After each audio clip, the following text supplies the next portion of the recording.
Hello. Dr. Craig asked me to draw on my many years of experience and address a few topics to you today. I'm certainly no expert, but I guess I have picked up a few things over the years. As I look back over the years, I find that a scripture comes to mind found in the book of Jacob, chapter 7, verse 26. It says, "Our lives passed away, like as if it were unto us a dream." And as I look back over these years, it does seem like a dream. And I wonder, where have all those years gone? Anyway, before I start crying, I'd better move on to address this topic, or the first topic, and that is troubleshooting when someone is having difficulty adapting to their new glasses. That doesn't usually happen in our office, but we'll address it anyway. First of all, it's important to say that I try to stay positive and to make the patient feel comfortable that we are on their side trying to fix this problem. It's not us against them. So I'll say something like, I want to really thank you for taking the time to come in to the office today to let us know of the difficulties you're having with your glasses. I consider patient complaints to be the textbooks from which we learn. I want you to know that we will do whatever it takes to make this right and to help you overcome the challenges you're having with your glasses. So let me first ask you some questions before we do anything. We want to better understand what you're really experiencing. Anyway, patients need to know that we understand what they're experiencing before we go ahead and try and fix it. Just letting the patient talk about their problem often takes some of the anger or frustration away, and sometimes it's even enough to just satisfy the patient. And showing some empathy goes a long way as well. So saying something like, "I feel your pain," or "That must be very frustrating. Let's see if we can do something about it." However, sometimes their expectations of what the glasses should be doing for them are not realistic. Perhaps they expect to have clear and undistorted vision in their progressives all the way out to the periphery, both distance and near. Perhaps they expect to see far and near with their single vision lenses. Perhaps they thought they'd see better with their new glasses despite their cataracts or macular degeneration. Whatever the issue seems, or sometimes is, you need to nicely manage their expectations. We must be patient with the patient and calmly explain their condition or situation and what the realistic expectations are.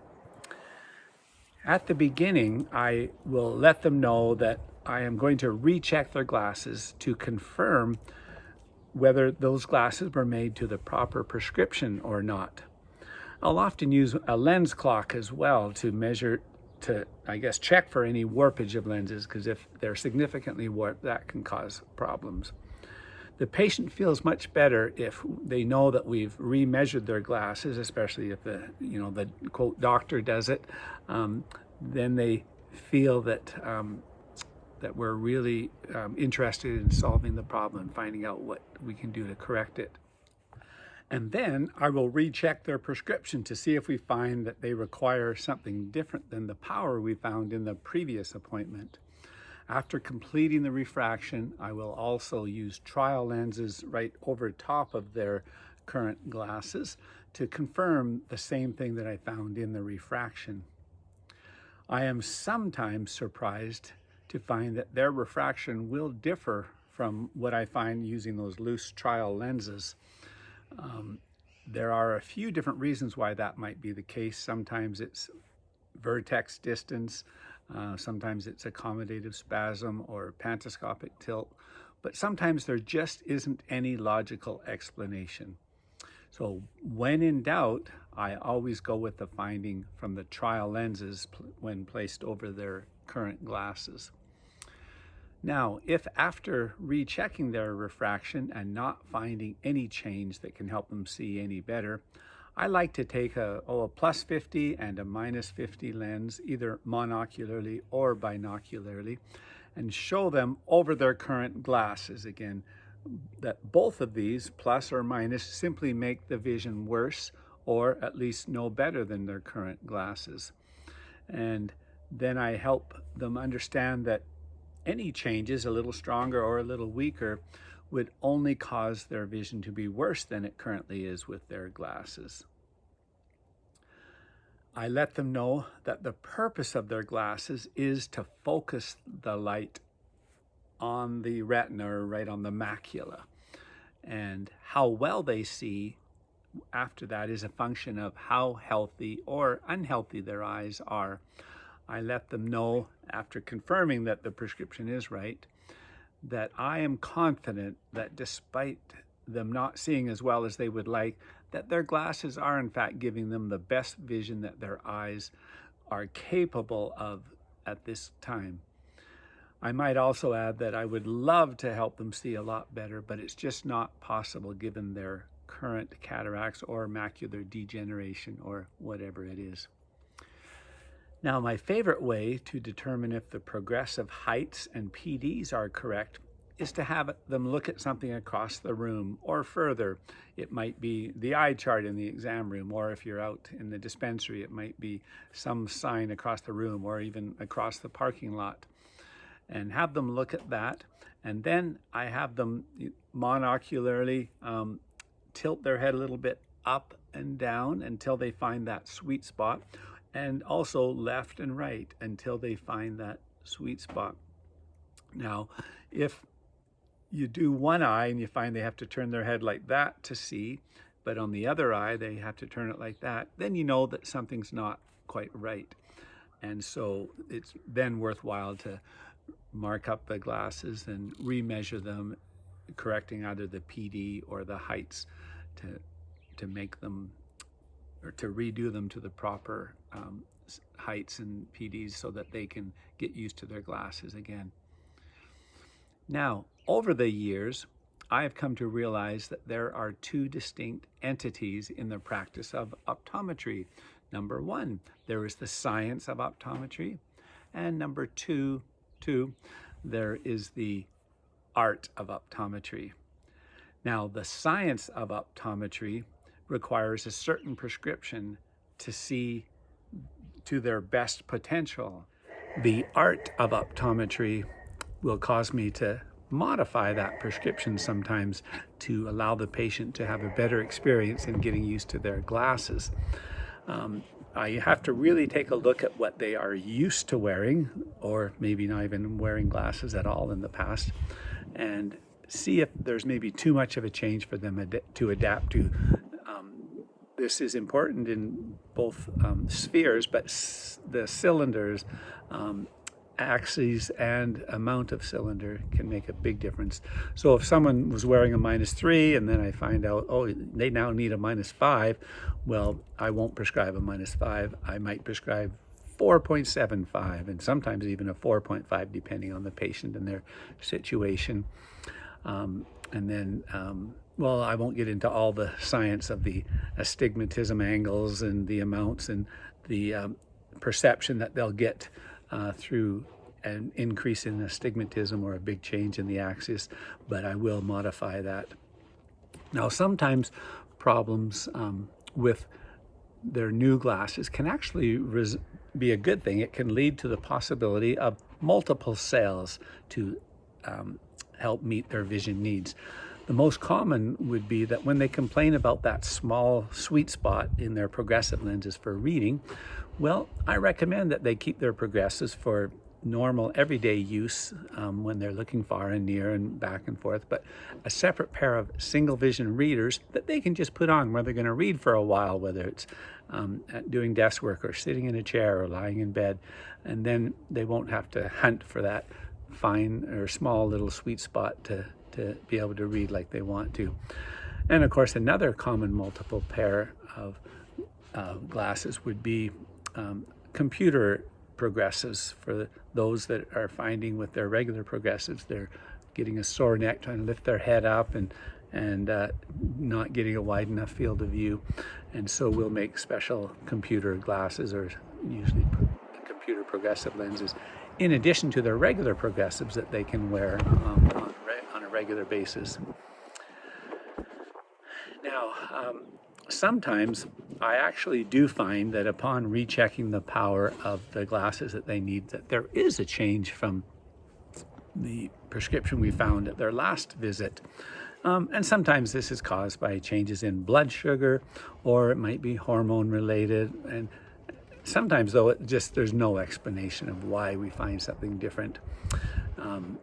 Now, sometimes we will, offer and redo the glasses right away, but more often I'll ask them, well, we do want to redo your glasses for you, but since we found such a change from today compared to the previous checkup, I'd like to recheck them one more time to make sure that what we change the glasses to will be the best that you'll get for your vision. And sometimes they're anxious to get it changed, so I'll say, well, we'll change it one time. You can either do it now or after we recheck you at the next time. And so that's often a good way to approach that with the patients. Now, among other things, remembering to be positive in handling patients who are having problems with their glasses is very important. Saying something like, we're happy to do whatever is needed to make it so that you love your glasses. This goes a long ways to helping the patient feel much better. Another area that I've been asked to cover is that of making recommendations and how to best hand the patient off to the dispenser. Well, I've come to realize that as the optometrist, that patients typically take my advice and recommendations with much more clout than they would with any of you. They don't realize that really you staff are often better than me at these different recommendations and types of classes to help with their occupational and vocational, or rather hobbies and interests that they have. But they like to hear it from the doctor. So when I bring out the patient slip, or actually before we come out, I'll talk to the patient about the findings of the exam and about what the solutions for their vision needs are. And then I'll walk out to the front and hand off this patient slip to one of you. And in front of the patient and you, of course, I will outline what I've recommended for this patient. And this is good because then the patient gets to hear it again to reinforce what we just talked about in the exam room. Now, of course, sometimes when I walk out there, we'll find that everybody's busy. Some will be on the phone, some will be, or others will be helping people already. And it's a good thing, I guess, that we're busy. But when that happens, I like to just write down what I am recommending on the patient slip, and then I'll quietly hand it to one of the staff who's on the phone or helping another patient. And this doesn't mean I want you to go and help this patient right away, because I know you're already helping someone. But if you can just give eye contact and wave to that patient, or tell them, yeah, we'll be with you. You can say either myself or one of the other staff will be with you shortly to help you. That goes a long way. And then I'll often invite the patient to go and maybe browse through the frames to begin the process, or maybe just to sit at the desk there or dispensing table and wait until someone's ready. And so if you've received one of those papers and then you see out of the corner of your eye that one of the other staff has been freed up, it'd be a good idea to just hand that over to the other staff so that they can take over while you continue on helping that patient. Now, humor is a great way to help the patients feel comfortable in the office and to encourage them to have a good experience and to return. So be sure to have a sense of humor with the patient. And sometimes, when I'm handing the patient off, I'll say something that might cause the patient to smile or laugh. Of course, some of you staff who've been around a while might get used to some of the same things I might say over time, and I appreciate your patience in that, and maybe just kind of smiling and laughing along with it, even though you've heard it before. But humor is a powerful tool in both building the practice and helping satisfy the patient. Another very important principle that we have been using in the office is the good old go for no. It was about 15, maybe 20 years ago that Deb Shea brought this concept to my attention, and she told me about it, and I went and researched it and decided that was a good fit for the office. Just so that everyone knows, basically, the story goes that a dispenser came up to her boss, or maybe the doctor or something, and told them, "Oh, I just sold 3 pair of glasses to this patient. They've got, their progressives, they got their sunglasses, and they've got their reading glasses." And the doctor or boss, whoever it was, congratulated them on that, but then they asked them a very important question. They said, "So what did the patient say no to?" And the dispenser kind of, "What are you talking about?" Well, he said, "Well, then the doctor replied that there were other things you might have been able to offer, maybe some special sport type glasses, something for their hobbies, biking, golfing, or maybe just a second spare security pair." And you basically just keep going until the patient says that they're good, or in other words, they say no. So that's a really great concept, and one that has worked well in our office over the years, and I hope it will continue to do that. The final topic that Dr. Craig asked me to touch on is, how did we build and grow a successful practice here at the Glenmore Landing Vision Center? It's hard to believe that when I purchased this practice in January of 1991, that it was just a 2.5 day a week practice, grossing about $25,000 a month with just 2 employees. There was Pam working full-time and Karen working part-time. So how did we successfully grow this practice into what it is today, with so many employees and sales that are at least 10 times that it used to be? Well, one thing that has always interested me is practice management. So I read lots, I studied lots, I attended different seminars to learn about how to grow and manage a practice. And my mind was often full of ideas, swimming with ideas, and I would often do something that many optometrists never do, and that is actually try some of these initiatives. And of course, some of them failed, but you know what? Most of them worked and helped grow the practice. In the early years, I look back and think of some of the crazy things that I did to show how unbusy we were. There were times where I would go and, after making some homemade flyers about our sale or something, I would go and deliver them personally to the mailboxes in the houses around Glenmore Landing.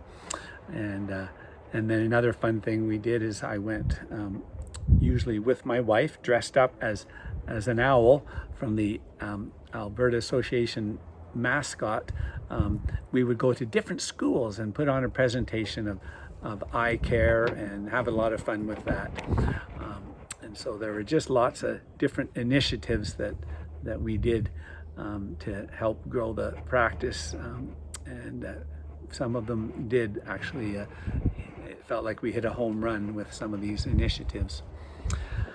Another important thing is I made sure we were never the cheapest eye exam. In fact, we were often right up there in the most expensive eye exams, and I did that to show the patients that we weren't just interested in doing a quickie eye exam with very little equipment. We made the patients understand that the reason we charged this higher cost or fee for an exam was because we had better equipment, the latest technology and whatever it was, whether it was photos or OCT or whatever.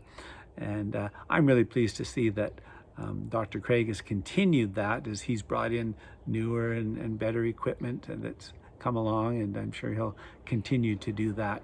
And as a result, we can justify paying or having the patients rather pay a little more for their eye exams.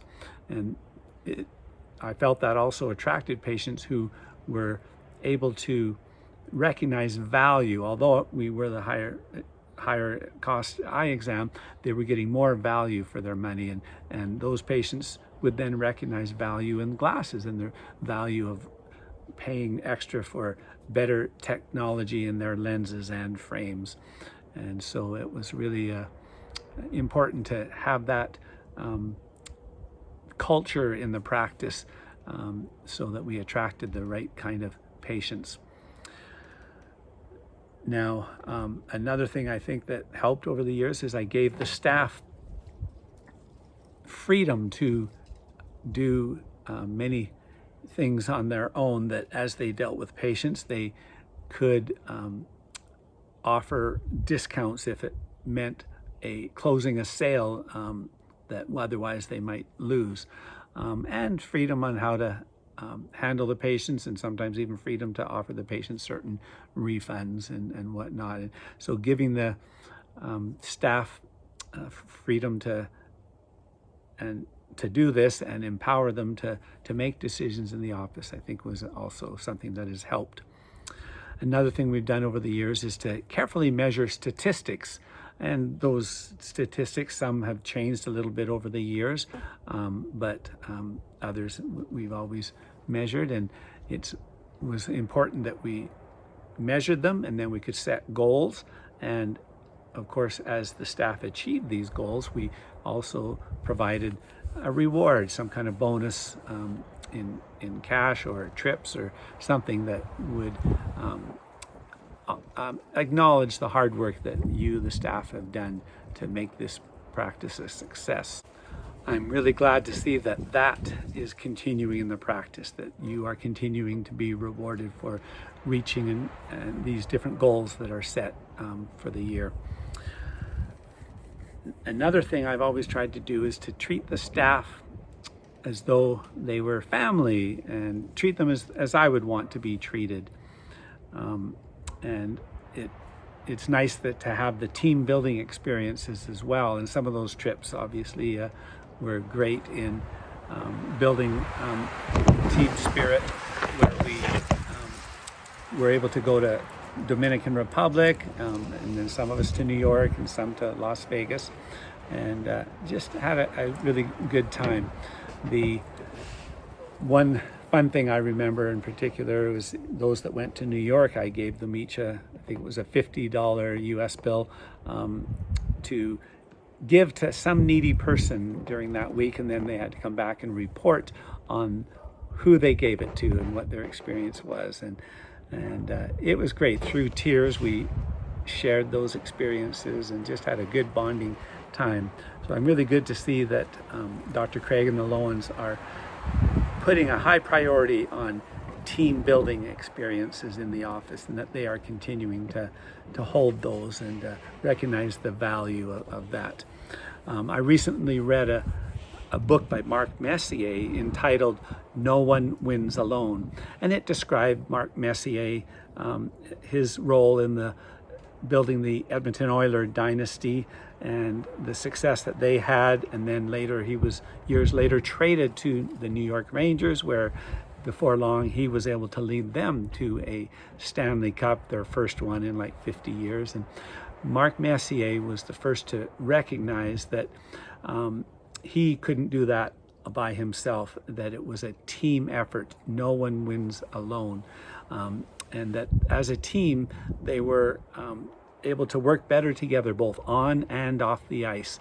And that their biggest success was when they all worked together, not when he or anyone else did individual amazing things. It was working together as a team. And I feel the same way about the success of the Glenmore Landing Vision Center over the years, that it's been a result of everyone working together, not just a result of any one or two things that I have done. But everybody's has to take credit for the success of the growth of Glenmore Landing over the years.